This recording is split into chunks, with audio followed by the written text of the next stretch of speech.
Please join me for the flag, the pledge of allegiance.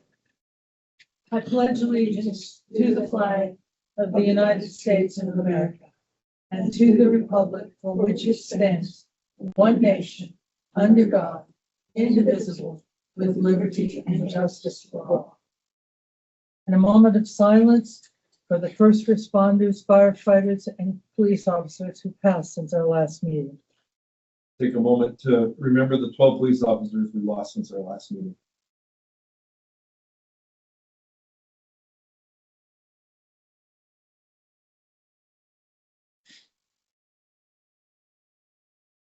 Thank you. Roll call. Helen McNeil, Chair. Present. Corey Cooperman, Clerk. Present. Diana Christensen, Member. Here. Scott Springett, Member. Present. Lance Waltrip, Member. Here.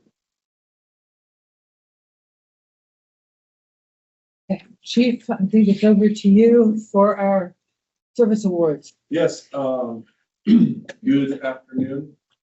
We have a lighthouse today. It's spring break, and so Jordan's in Texas and Buzz is out, and Coyle just went home feeling ill. And so, and then our two recipients as well are enjoying their spring break activities. So with that, we want to recognize Greg Eberlein and Kai Kienschlo for 15 years of service with Sedona Fire. Kai was hired as a firefighter EMT in 2011 and got his paramedic in 2013. Engineer in 2020, and he's got multiple unit citations. Kai is a graduate of Verde Valley School. This is Verde Valley High School. It's Verde Valley School in the village. And then I got a bachelor's of science at Emory University, and then his associates in fire science. Greg as well, hired in 2011. And he was finishing up medic class, so shortly after that, in 2011, he got his paramedicine and was promoted to captain in 2023. He's got a unit citation, and he is a graduate of Wickenburg High School, a bachelor's of science and civil engineering, and he too has his associates in fire science. So I want to say congrats to both of them. They're both very active members of the district and in different capacities, and we're better for having them here. So we'll get their pins out to them when they're back on duty. And I'm going to deviate from script a little bit and just, I believe you have all met Damie, but if not, she's here today. I think everybody's met her. It's kind of hard if you come in the building not to meet her. She's right there. But do you have a speech prepared? And then with that, just want to, oh my gosh, where's my sheet go? There it is. Lots of paper. Just to recap, we had our annual employee appreciation dinner at Camp Bow Day in Sueño, and it was a great evening. And for those that weren't present, just a reminder, our firefighter of the year is Anthony Heckler. Officer of the year is Don Arwine, captain. Administrative support employee is Elise. Customer service, this guy.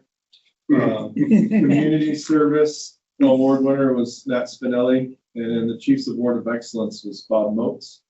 And then we presented a unit citation to essentially B Shift for handling a really difficult call at Los Abregados last year, where we had a large house type party and multiple overdoses from what is suspected to be a bad laced batch of cocaine.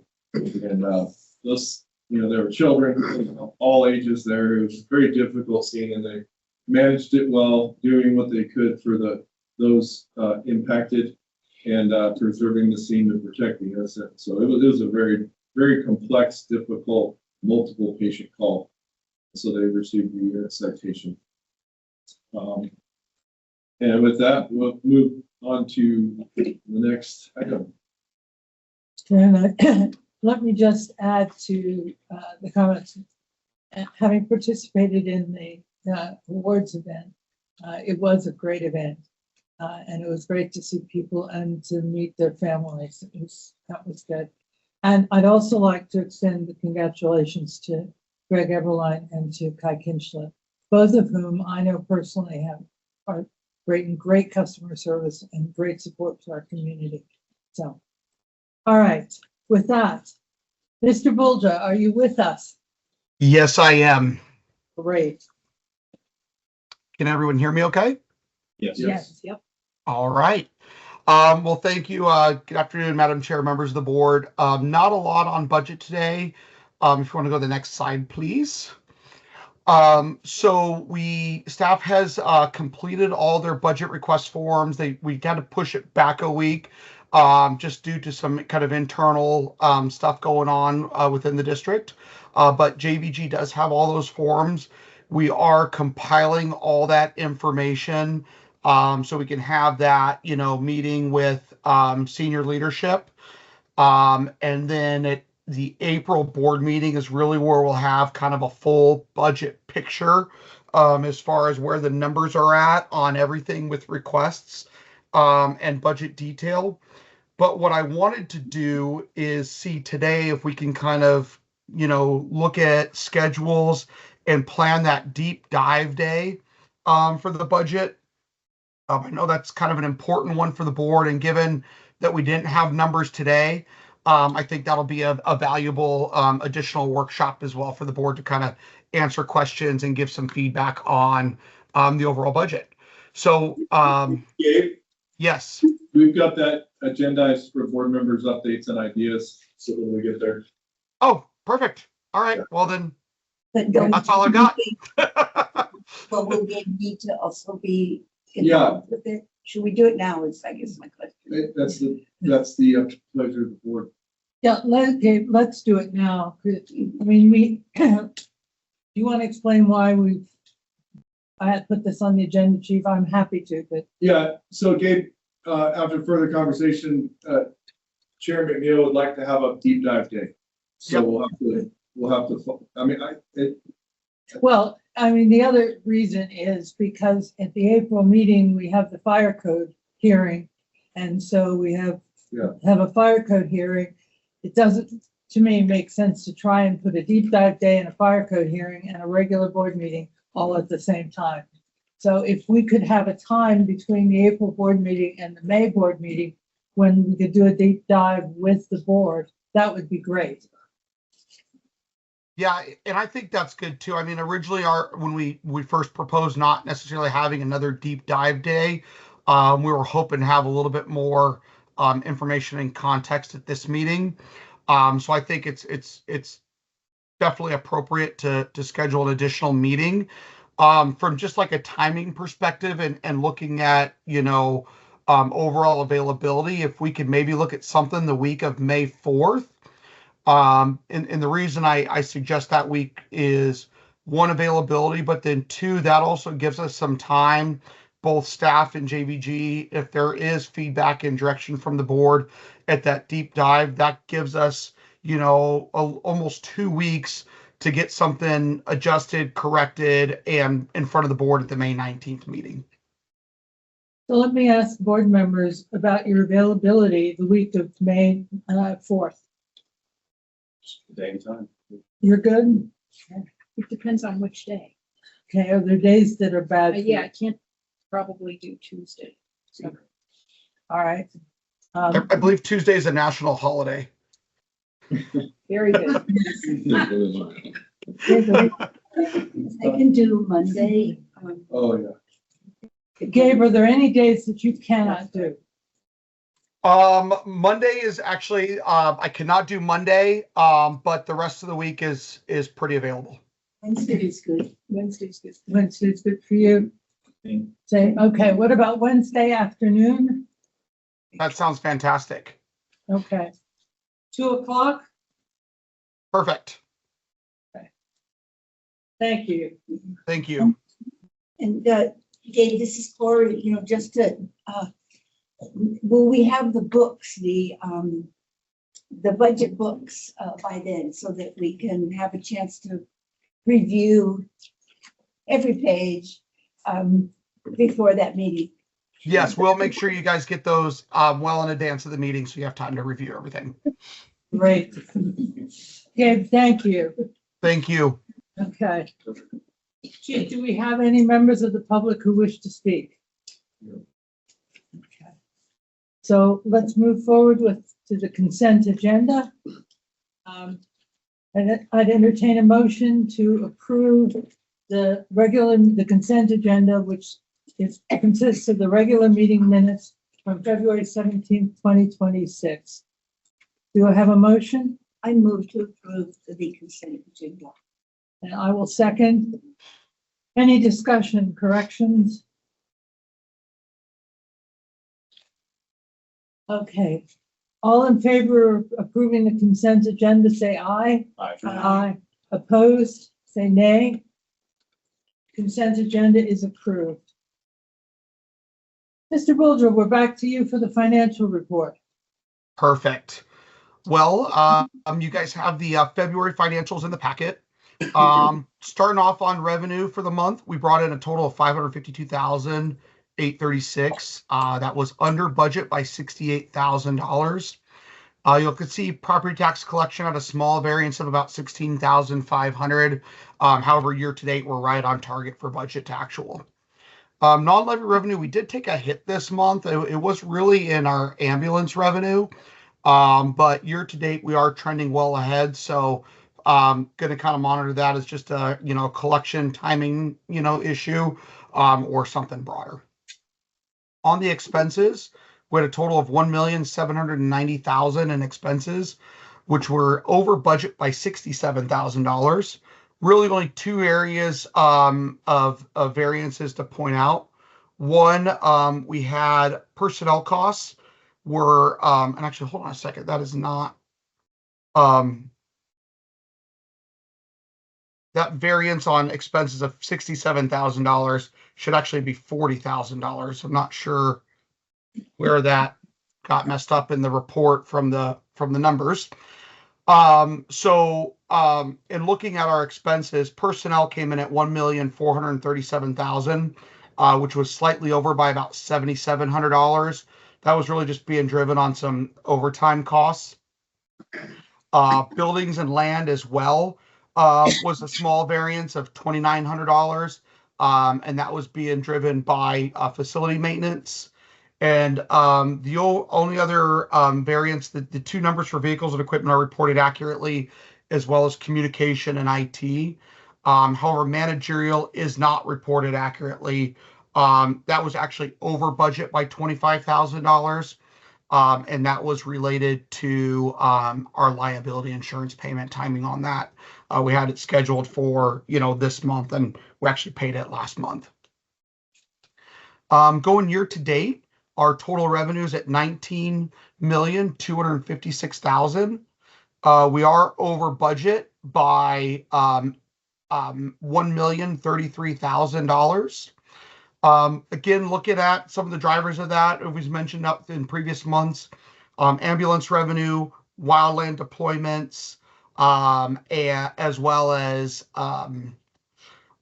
interest earnings are all drivers of that positive variance on our revenue. You'll see tax levy is right there in line with budget at $15.9 million. In regards to our expenditure, the same error from the month is transferred over. Our total expenses are at $15.7 million, which is actually $142,000 under budget.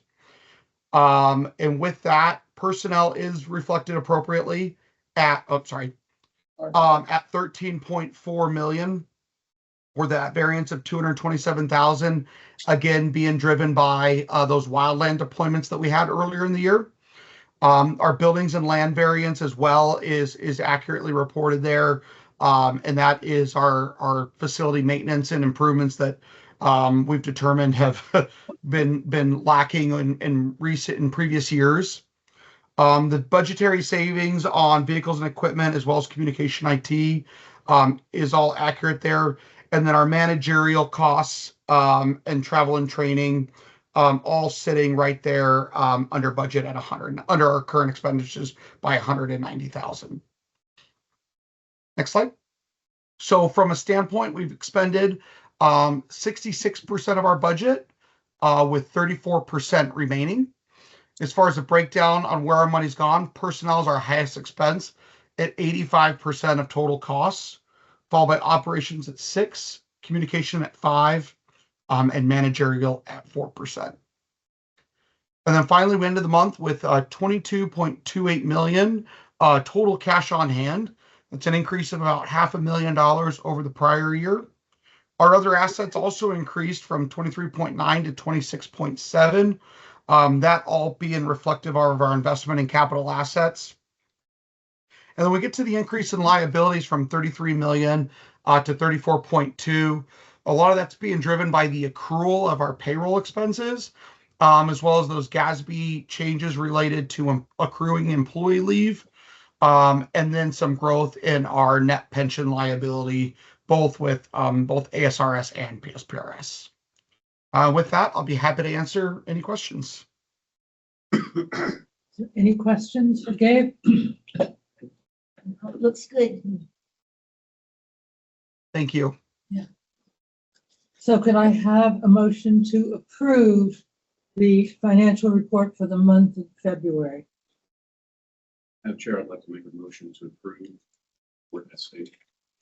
Thank you. Do I have a second? I'll second. Great. Any further discussion? All in favor, say aye. Aye. Opposed, say nay. Financial report for February 2026 is approved. Chief, over to you for the staff reports. All right, as stated, Chief Boyle had a sudden change of weather, and Scott and Danny survived it. He's getting out the door. So I'm reading from his quickly draft report. So this past month, focus was on kind of all hands. The Engineers Assessment Center was a multi-day event, and our people really put in the work. And we've now got an established promotional list for engineer, which will be good for 3 years, which is nice to see. It keeps us on our promotional rotation schedule. Next year will be battalion chief, then the following year captain, and then the reset.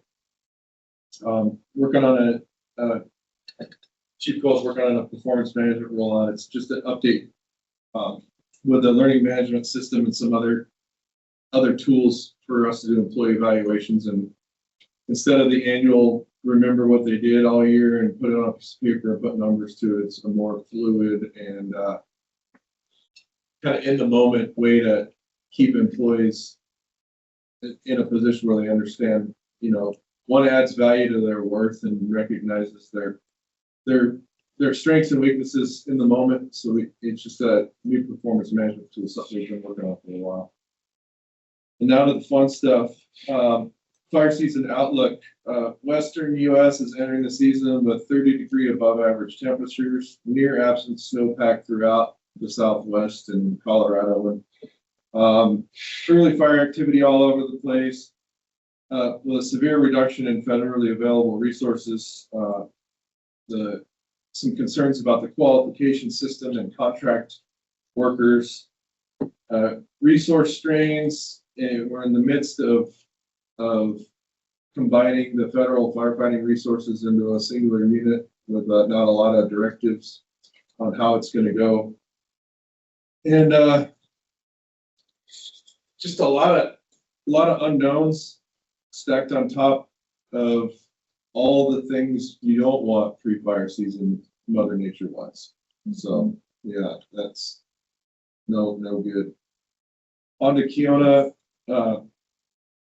Focus has been wrapping up the engineering test as stated, and then we're jumping right into starting in the next couple of weeks our firefighter assessment. We currently have one vacancy with another expected in the coming weeks. So when I thought we were going to have a break from hiring, it doesn't seem to be the case. And then as far as the BCs go, Chief Wassel initiated a phased replacement of structural hose, and apparatus and equipment remain in good condition with minor repairs. And working on, Jeff's been helping us a lot with getting a lot of the stuff for the new station 4, the compressors and the logistical stuff that we need to get it priced out and move in that direction. And then Ty Chief Miranda, we got, all of our crews completed their pack tests, which is the 3 miles of 45 minutes, 45 pounds. And we're waiting on the state to approve our red cards. So that's basically the certification for our guys to go out on wildland deployments. And so we're waiting for the state to do that. And we're just going through, testing all of our wildland hose and equipment, making sure everything's fresh and ready to go. And this time of year, yesterday they had the Northern Region Cooperators meeting, and Todd and Chief Boyle attended, and it's kind of knocked the dust off everybody's boots, meet new players in the region, talk about the predictions for the season and what the forest is going to do to bring resources in and kind of the game plan. So they attended that yesterday. And then BC Lewis, they did a fantastic job managing a couple big incidents this month. And one of the big ones was supporting Yapa County Sheriff with a rescue. And sorry, I can't talk and read. My brain does it. I'm trying to give it a personal touch and not just read the sentence, but it's not working. And so that's something we're seeing more of, and it hasn't tipped over the critical point where we need to evaluate it. But statutorily, the county sheriff's responsible for search and rescue, even in our district. In the county, they're responsible. But at the minute that there's an injury, then it's in our certificate of necessity. So that's why we have such robust technical rescue resources internally. And then these ones, it seems anecdotally they're happening with more frequency, but Yapa County will be conducting a search or a rescue, and we will find out late in the game. And the frequency isn't enough to throw up any red flags, but we're watching it because when you have a complex incident like that, it'd be nice to get there during the daytime to help come up with a plan than wait until it needs to be fixed. And so more to come on that. And then with Elise, she's just been pouring through every contract and document we have and uploading and validating and fixing a lot of them. And the big part of what Elise has been doing is truing up in alignment with the board's directive to review all of our outside vendors and contracts. And so she's been doing a lot of the work. We're having her work with Bob, for example, to deconflict any communications related contracts and get them to a central source. And then she's been helping with some of the language with our pursuit of Station 5 and then, decluttering our APS accounts and our trash accounts and a lot of stuff that some of these accounts with just utilities, it seems simple, but we've had them for so long that even like APS and the phone companies and things, they've changed ownership or systems and that we exist in so many different forms and fashions. We're just truing everything up to make it clean. And it's a lot more work than anybody anticipated for sure. And then working on our liability waivers and just finished up quite a large package with another insurance vendor to look at our district's insurance policy, see if we can save some money on that. Again, speaking to the board's request for us to review all outside contracts and vendors. So going all over the place with that. And so that's the big updates from Chief Boyle. And if there aren't any questions, I will pass it on to her. So wait a second, I think there may be questions. Yeah. Corey? Oh, sure. So Chief, early on in Chief Coyle's written report there, he said, I think the word was severe, I don't know, cutbacks in federal funding for wildland. There was a strong word there. And do you have anything you can offer information about that? That sounds very concerning. I can't. And here's why. Yeah. Those that educate us on how and what's happening don't have answers from their bosses. So, for example, because you have Bureau of Land Management, USDA Forest Service, you've got Fish and Wildlife Service, you've got all these federal entities, and they're bringing all of their federal firefighting resources under one blanket. But I couldn't, for example, Google for you, show me the command structure of the U.S. Fire Service branch, the new thing, because all of that's under development. And the concern is when you have a big machine like the federal government, the concern is that as people are, jockeying for position and figuring stuff out, there's gonna be stuff lost in the mix, oh, we didn't consider that or this. And then there's some talk about how they restructure private contractors to do the work. And then there's some other stuff with, I'll get into Buzz's report, but it impacts wildland. And essentially, there's some new changes, new mandates coming down on how we manage our narcotics and our paramedic boxes. And we are not compliant, but we can't be compliant because the state has not yet developed the governance for the new rules from the feds.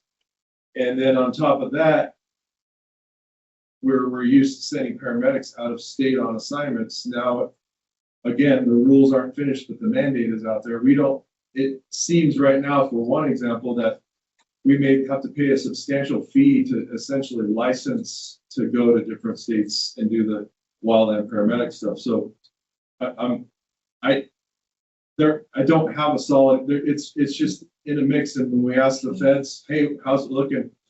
We're getting staffing is what they say. So more to come. I think the ramp up's really this month with the hiring, and the April board meeting will have a good picture of Okay. what it looks I like. was especially interested in just how much money is being cut. And what does that mean for, can a helicopter come in if needed? What does it mean? So Yeah. maybe in April. And they're still, we've been meeting, and it's still up in the air because they're funding. It seems the funding is there. So if you had 5 agencies and they all had their individual funding mechanism, but then now you're combining a bunch of their resources and smashing them in another one, and the money's not going down, but how much is going to get allocated to the new thing? Like, I can't go to a place and other than there's a conceptual document, I don't have an org chart that I could point to and say, okay, this is how it works now. And we're going to lean heavy on our local relationships to make sure that at least locally we can be prepared. Thank you. Other questions for the chief? Okay, all right. Chief Riddell. Good afternoon, everybody. First, let me say that we did get our letter of approval from the state fire marshal to adopt the 2024 code, the National Fire Code. And I'd like to put that on the agenda for next month. And that's going to include the posting at all 5 stations and the website of the amendments, resolution, and making the code available to the public. And that has to happen for 20 days prior to the meeting. And then we'll have a hearing at the board meeting next month. And I assume it probably yes. And hopefully we'll get this done. That'll be great. It's a long time coming, so I'm excited about that. My fire inspector, Brian Russell, took a job in Washington, so he has moved on to bigger and better things. And I have extended to another fire inspector who is in the process right now of going through the code to remember with us. So I'll get back up to speed again with my team. So. I want to further clarify that for the board. We hired John Westbrook and interviewed in June of 25. So it's been, and then we had 2 candidates, both were great. We offered to one of them, and then it's been less than a year since we did that process. So I directed staff to reach out and check the other candidates' availability to avoid us opening up and having to do another test. Had it been more than a year since we did that, we would have just opened it up like we normally do, but just in the interest of getting that spot filled before the busy fire season, we reached out. He was available. So That's great. The inspectors are hard to find. They're not out there. So we're lucky to hopefully get them, and we'll get them online soon. So that'd be great. Just gonna work up backwards. Firewise stuff, we've been not terribly busy with it, but it's gonna ramp up here pretty quick. I've got a couple coming up with HOAs, and they're starting to call and want to schedule, 3, 4, 5-hour blocks. Firewise, the city of Sedona is on board with us. They have 12 people now that are involved in their Firewise assessment kind of thing. So they're moving forward with their stuff. We're I'm moving with us. not sure what that means. The city of Sedona has what kind of people? They have 12 people that went through the Firewise assessors class. Okay, So they can go out and do what we're doing. So before, the city would be like, this is our rules, you know, you take out a tree, you put in two. It's gotta stay. But now they're seeing what's happening with the insurance companies and the public. And now they're getting on the Firewise bandwagon with us in the state, in the Department of Forest Management. Yeah, DFFM. And they're starting to, we're all on the same page now, and they're even looking at their own properties and cleaning them up. This is all going well. And I want to commend Kirk on the relationship he's built with the city because the council voted to make it one of their initiatives this year and went full force. And because of the relationship Kirk has built with different city employees, he's been able to kind of get in there and be like, hey man, can we work together on this and not have conflicting storylines? Because this is kind of our thing. And not that we want to own it all, but like we don't want mixed messages to our public, and because Firewise is very important to us. It's one of our babies. And we would like, and we have worked hard to align our message with DFFM, and we work in lockstep. And we would like that same relationship with the city. So thank you for getting that going. They're putting effort towards it. I also want to speak to the Firewise activity reports. That doesn't mean 7 houses. That means 7 inspections. An inspection Kirk mentioned could be an HOA, which is 15 houses. So while 7 may not be a big number, that could be 48 houses.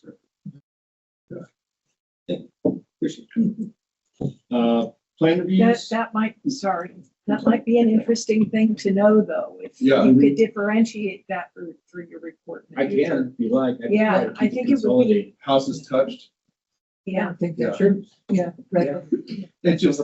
I see 7. I'm like, what else are you doing, man? You guys doing anything else? But when it takes 5 hours, then, that's a different optic, because that's 35 hours of his month that we're eating up with Firewise. So, That's true. Yeah, and I can do that. That'd be Great. helpful, thank Yeah. you. Not a problem. I just try to keep it compressed. Kirk, one more Yes. question. Have you had any investors or STR owners reach out for you, some of Firewise? Not really. Not really. You don't hear from them much at all, so. And a lot of those, it's kind of a mix. A lot of them are really good, like their houses are so maintenance free that you look at it and well, might as well be Firewise, and then you come to other ones, it's like, that looks horrible. So, yeah, a lot of it is, and I think the city's gonna help us with that a lot. That's what we've been talking about, because they have a list of STRs, and they know who to chase down. And they're on top of that. they have a little bit more teeth as it relates to regulatory mechanisms. We're a Chihuahua, and they're more of a kitty with what they can do to enforce. The bigger teeth is the insurance company. I would go to a Firewise and the homeowner will hand me a piece of paper and go, what does this mean from Allstate? And then pretty much everything next to the house got to go. That's what your paper says. Your insurance company said, do you want to keep us? All this has to come out within 5 feet. That's not going to go within 10 feet, however they worded it to them. So, And all states initiating that letter I just choose that. Insurance company. or are we? No, Well, no, yeah, the insurance company The is. insurance companies Yes. initiating. Some of the companies are saying thou shalt or we won't. Yes, and it's not just one, it's several insurance companies. And Has some are it, more lenient than others. has it included USAA? Not so much, no. I haven't seen that come across. But I can't speak to anyone else that's been out there. Sure. Thanks, Chief. Absolutely. Plan reviews, we're just cruising right along with those, and along that line, I'm just gonna say, we have, I counted this morning, 10 major commercial projects that are going on in the district, either have already started or about ready to launch. And I mean, big, not a little restaurant, but a hotel. Total financial impact upwards for construction is pushing close to 200 million. New construction. So, and that eats up a lot of our time, especially when you get into something that big. So it could take a COO for a hotel to take all three of us 2 days. Total of 2 days to go through the whole thing and make sure it's safe. Inspections, that kind of falls in line with those. We're still doing those. A lot of those are residential. As far as residential goes, I've noticed that we are venturing further outside the city limits now. Out the 525, Bear Mountains, that whole road is starting to be built. So that's where we're headed with construction and residential. It's moving out. There's nothing left inside. Well, residential is a relative term with those houses. Well, yeah. Not in my optical view of what a residential structure is like, yeah, it's not quite what they're building out there. It takes single family homes and on level. I can't imagine. Thank you. You know, I'm thinking from the questions you're getting, and particularly Diana's comment relative to the, to Firewise, that perhaps just a little more detail, like the difference between commercial, these, so inspections, we're doing 25 residential and I can do that 27. too. I just think it would be, it's useful to me to see that balance. Okay. And if it's not, if it's creating more work for you, no, Yeah, it's just looking at the. thank you. Investigations, we actually had 3. I might have touched on one last board meeting. I don't remember. Put the next slide, please. Into that. So this is not the latest one, but one of them. So at Sedona Pines Resort, one Sunday morning, the people that were staying there decided to go on a mountain bike ride at 7 o'clock like normal. At 7:15, your kitchen's on fire. Lesson learned there, we have a flat top electric stove with the knobs on the side. If those knobs do not lock, you pump one of them and you put stuff on the stove, it's going to catch fire. And they weren't cooking. So I think either they had something, food or something that was stored on top. And that's what they had no idea this happened until they got back. So keep your stove top clean, your stove top clean, especially your electric ones, because they just heat up and off the races. The next one drops please. I think I touched on this one, I'm not sure, but this was a space heater being used with a makeshift extension cord because it was too long. And that's the result. The living room was toast. That one happened in the middle of the night. It was on a weekend, and it was the night we had that heavy rain and wind. A few weeks ago, when it got actually rain last time. What's unique about this is that thing caught fire all by itself. I had pulled the footage from the construction site because I thought somebody had torched it on a Saturday night. And it did start all by itself, but the wind was blowing in the right direction with the wind so hard that it didn't ignite all that raw lumber sitting in front of it.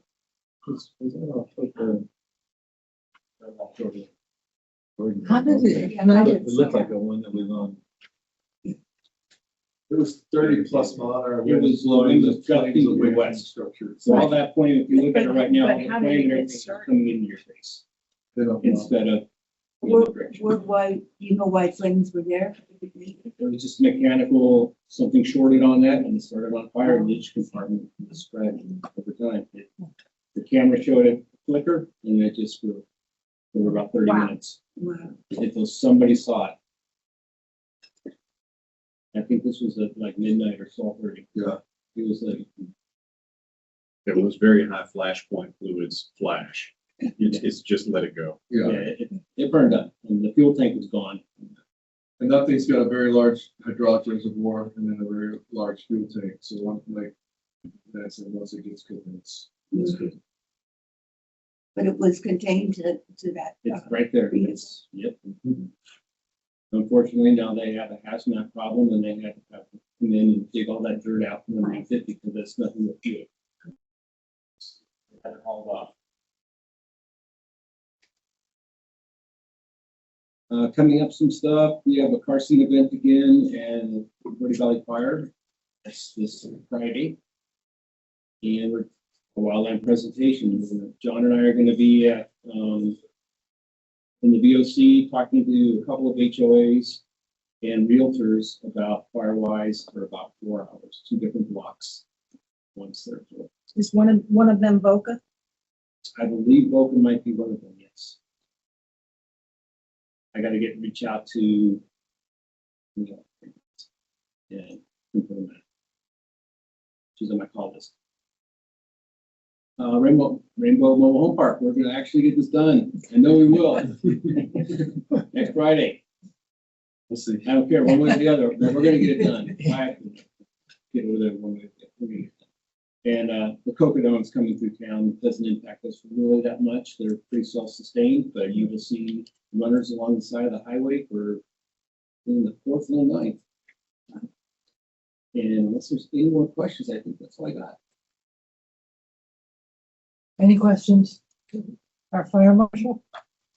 Anybody doing the Cocodona? Okay, Kirk, thank you. All right. So back to you, Chief, for All right. logical Mr. I will be- Lukowski. I will be buzzed for a minute. EMS activities and updates. His heavy lift this month was ferreting out budget stuff. The vendors are all over the place. Everybody's consumables specifically, they're all over the place as far as pricing because of all that's going on nationally. And then those DEA mandates about our narcotics and how we store and transport them. Just trying to figure out the new rules. And then as I stated earlier, but I'll reiterate, the feds can say whatever they want, but until Arizona Department of Health adopts rules and regulatory mechanisms for the new rules from the feds, we have no direction. And that's the struggle, is DHS is severely understaffed right now. And so just trying to figure all that out. So that's eaten up a lot of his time. He was assisting another agency, so I went EMS wise. Last week they dedicated Sedona Emergency Centers, the Debbie and Bill Johnson Medical Center, which was kind of nice. He passed a couple years ago, a really active member of the community, and was a real big push to get SEC built back in the day. And him and his wife owned Cleaner, Quicker Car Wash. And so it was a nice event, well attended by the public. And, a lot of nice things were said. And then fleet-wise,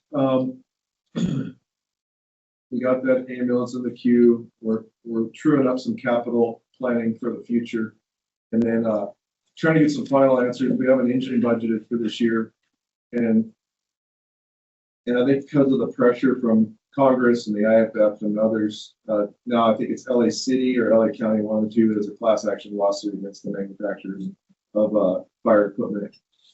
So they're offering up some different pay structure where it was as before, as you know, pay up front and full. Build times have decreased a bit to about 36 to 40 months. But philosophically, internally looking at our fleet, it may behoove us to, we're looking at the possibility of potentially bringing to the board 2 with a delayed start on one to capture cheaper pricing on a known purchase in the future. And then we'll be able to spread that purchase price over a few years, so more to come. But instead of the annual large chunks, get a reduced rate, spread that payment out 3-4 years while the truck's being built, and then still accomplish our capital mission. But if they do allow for a change in the pay structure, it'll knock down our capital needs year over year for the next few years. So we're strategizing that. It's interesting. And then when we're not trying to figure out how to keep the fleet purchasing up, Mike and Reese have just been killing it. They've been keeping stuff going, and had some unique challenges. We had a couple hiccups with the engineers test. Something always happens, and Mike was right there to get it going. And that's not as critical as daily operations, but when you're in a testing environment, it's critical that all candidates have the same opportunity for the same equipment and the same state of repair. so that there's no discrepancies. And well, I couldn't do it because of this, so kudos to them. Any questions on that? Any questions? Continue on. And Jordan is, as I stated, he's moving his son from college to university in Texas this week. And so, again, you know, Jordan's got the wellness budget, the training budget, with a couple of years of experience under him. He really took down his budget a lot while not taking away from opportunities to keep us prepared for succession planning and future trainings. So that's good. And then Jordan carried the bulk of the engineer's test on his back, and so that ate up a couple of weeks the last month. Frankly, 2 weeks solid. And then the other thing is Jordan's been working diligently at the training center to get it. It was built off bake sales in the 90s, and then it was kind of a set it and forget it environment, and it was stale and needed some love. And so Verde Chiefs Association is a 501c3, and we had some money we've been saving over the years, and so we voted to spend $23,000 to do some upgrades in the training center. Through Jordan's relationships with local contractors and his imposing smile, we got to the point where we got all the things we wanted that were approved to get done and more, and still had a substantial amount of that $23,000 left over. So then switch gears to Scott Suizo. He worked like a used car salesman on this gentleman. We've got two Connex boxes down there, and we store the apparatus between them out in the sun. Well, after this week, they'll have a cover, and it's wired so that we can keep the trucks charged and we can keep our apparatus in a better state of repair at our training center while we're doing stuff. So it's functionally becoming more of a training center. And then my support of this project is I've entered into conversations with City of Cottonwood and Yavapai College, because we've got two intergovernmental agreements with one with each agency that expire in 2027. And this is our training center for the region. So before we continue to improve it, we need some assurances that we're going to be able to use that land for the next couple of decades, because it's right now the contract reads the City of Cottonwood can say 90 days and you got to get out. And who adopted a 27 or 25-year contract with the language that's in these two contracts? I know who did it, and I'm not pleased.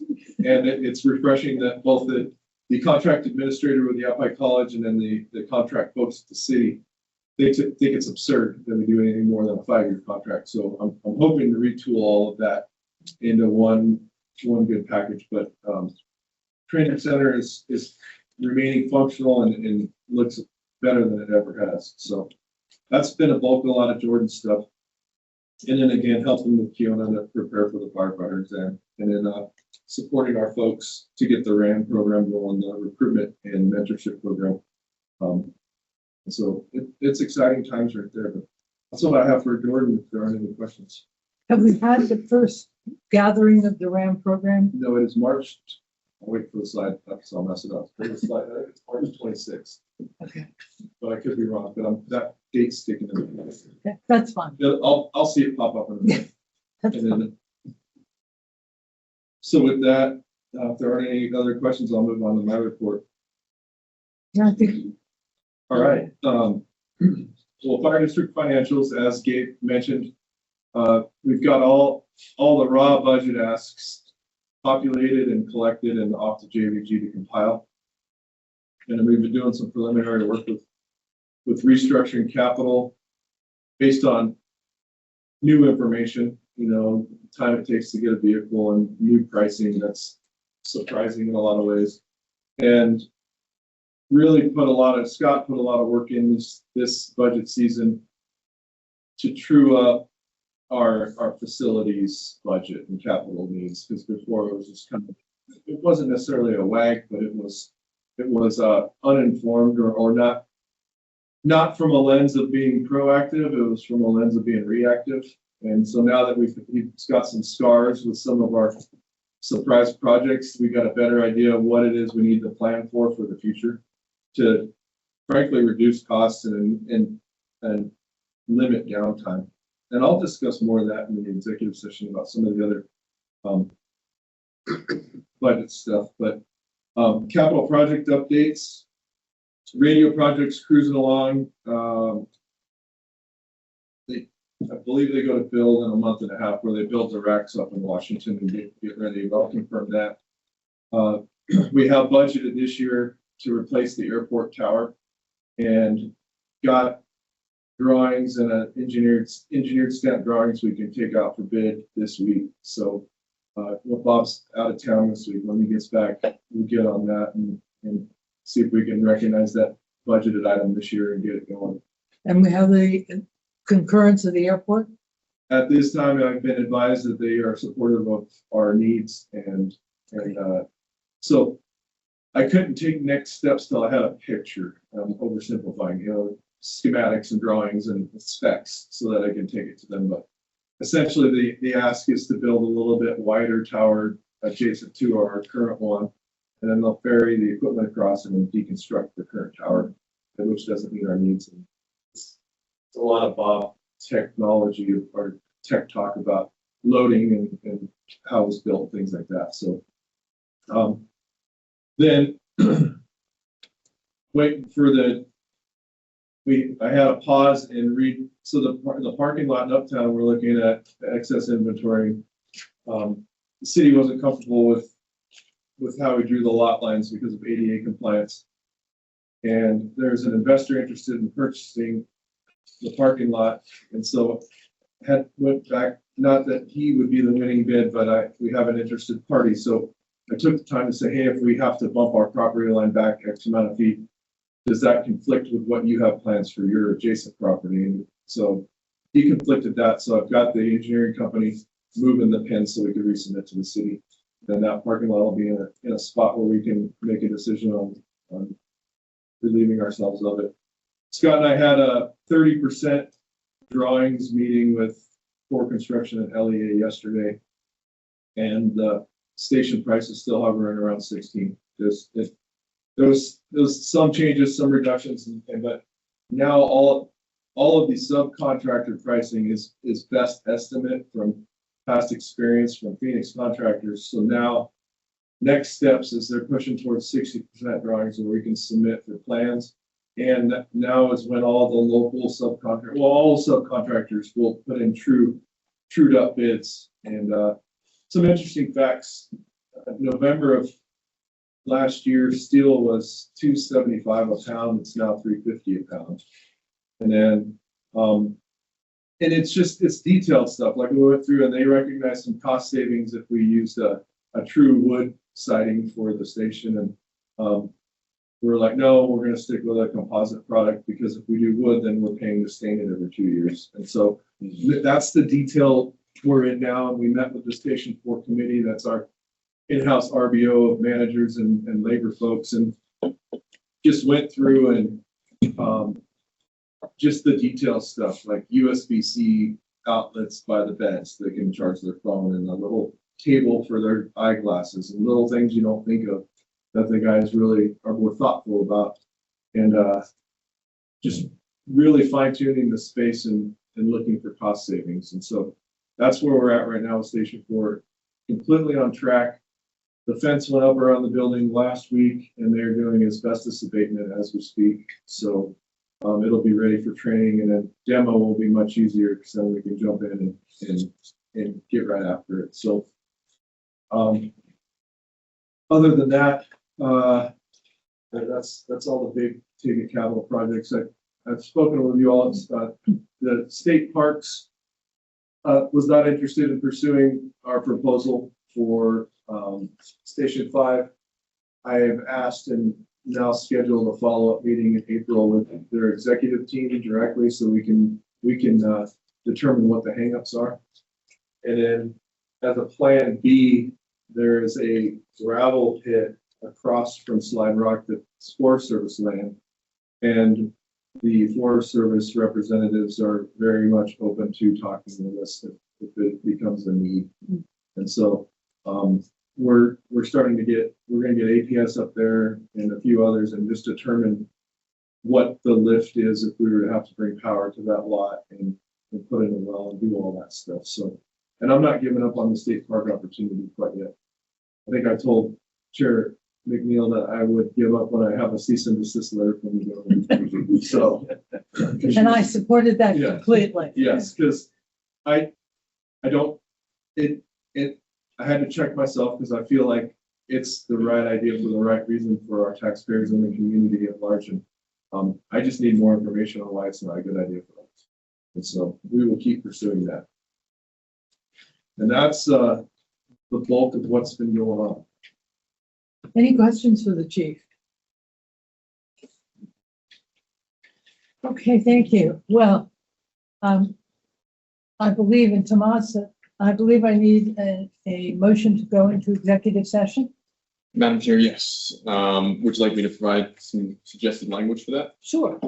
So the board can go into executive session for everything that's listed on the agenda. I would recommend a motion to enter into executive session for A3, A4, and A7 regarding the Navajo Drive parcel, and A3 and A4 for the annex remodel.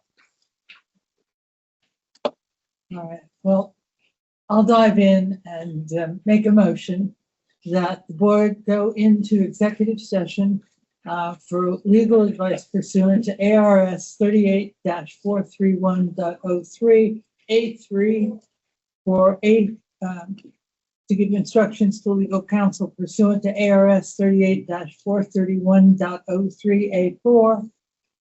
Excuse me. And for consultation with the designated representative to consider its position and instruct its representative in reference to negotiations for the purchase of real property pursuant to ARS 38-431.03, A7, regarding the possible instruction to authorize the fire chief to enter into negotiations for the property purchase of the Navajo Drive parcel, and for legal advice pursuant to ARS 38-431.03, A3, and to give instructions to legal counsel pursuant to ARS 38-431.03, A4, regarding possible instruction to authorize the fire chief to proceed with the annex remodel. Do I have a seconder? Second. All in favor, or any discussion? All in favor, say aye. Aye. Opposed, say nay. We will go into executive session.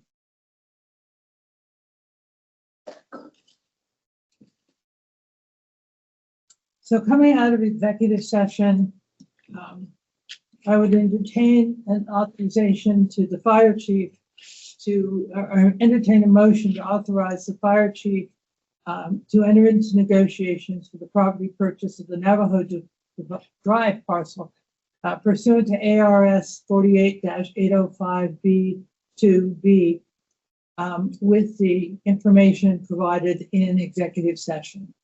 Sure. Yeah, Do so I, so moved. so, okay, second, all right. Any further discussion? All in favor, say aye. Aye. Aye. Opposed, say nay. Chief, you're authorized to proceed with Navajo Drive.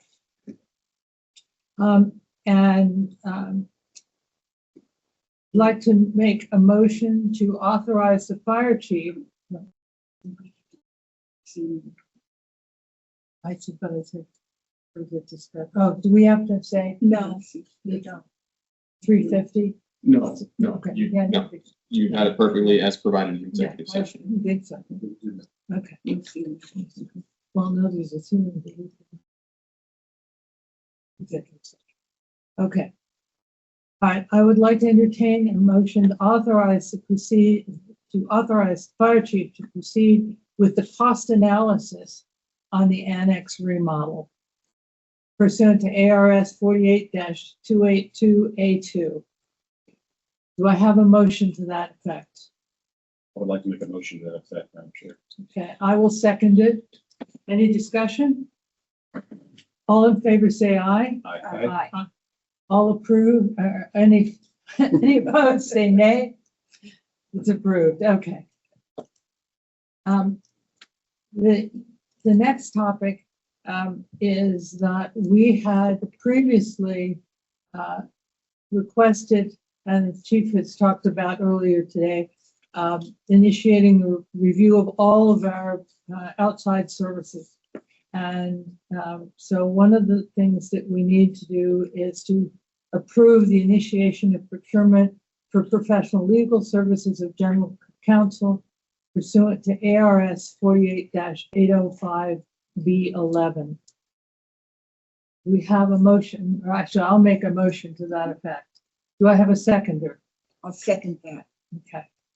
Any discussion? Because I know we have not discussed this a lot, but is there any discussion? Well, I think the reasoning is that we haven't done this for quite a while. Right. And that it's, May I? yes. Yes. Yeah. So at the direction of the board, we were advised that you want to review all outside contract services, and we've been going through it. We're at a point where we're at legal services, and Mr. Whittington indicated that he's stepping into a consulting role in December. And his firm has assigned Tomas to our account as their accountant properly. We're fine. Yes, Yeah. yes. And so that is our current environment. This isn't related to our current environment. This was a direction from the board last year. Their firm has been our district's attorney, if I'm not mistaken, for 40 years.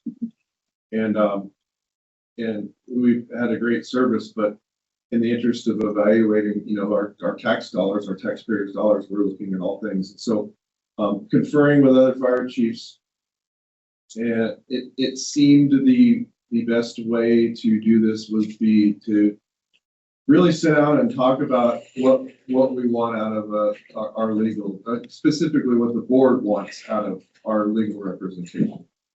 Because as a reminder, Tomas or Bill or whomever is in that seat is the board's attorney and works at the pleasure of the board. So Christy did a great job drafting this RFQ. We think it's the cleanest way.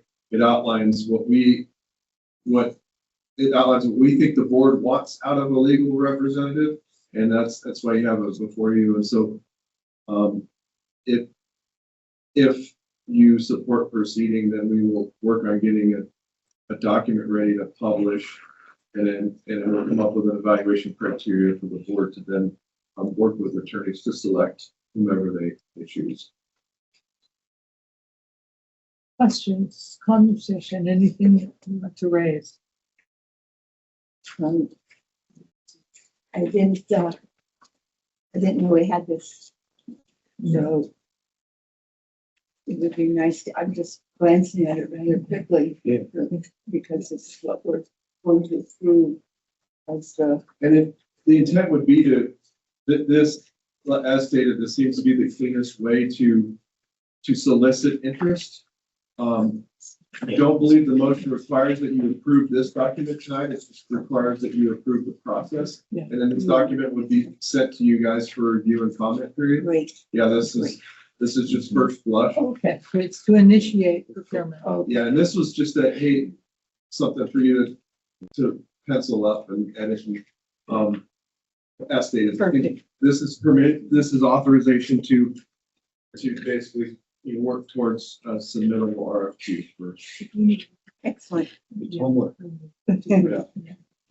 So we have motion on the table to improve the initiation of procurement for professional legal services, general counsel.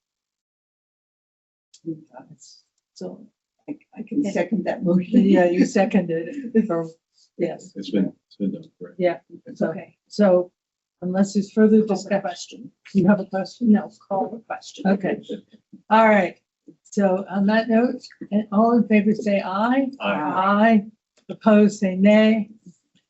If you can, and Christie can initiate the process. All right, we will draft and we will clean this up. It's pretty close. We will draft the evaluation criteria and submit it to the board to get your feedback on if you feel that the mechanism to evaluate a potential service provider is active with. Sounds good. So now we have one last thing, which is board member updates and ideas for future meetings. So I think we have covered most of the things relating to the board schedule adjustments.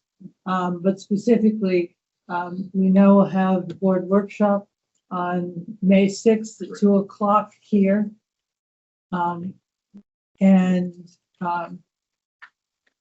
That will allow us to continue with the budget hearing as in May. And the International Fire Code adoption will take place in conjunction with the April meeting. And We have not received, once we publish, we'll see, but we have not received a lot of feedback about the code adoption. So I don't anticipate the workshop's going to be extensively.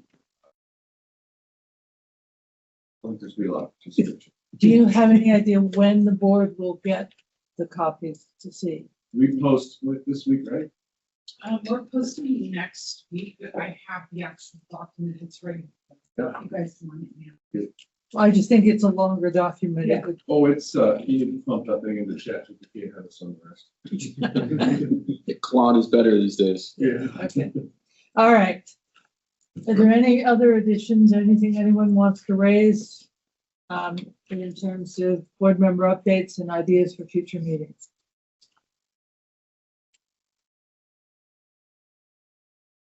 Okay. On that note, this meeting of the Sedona Fire District Governing Board is adjourned.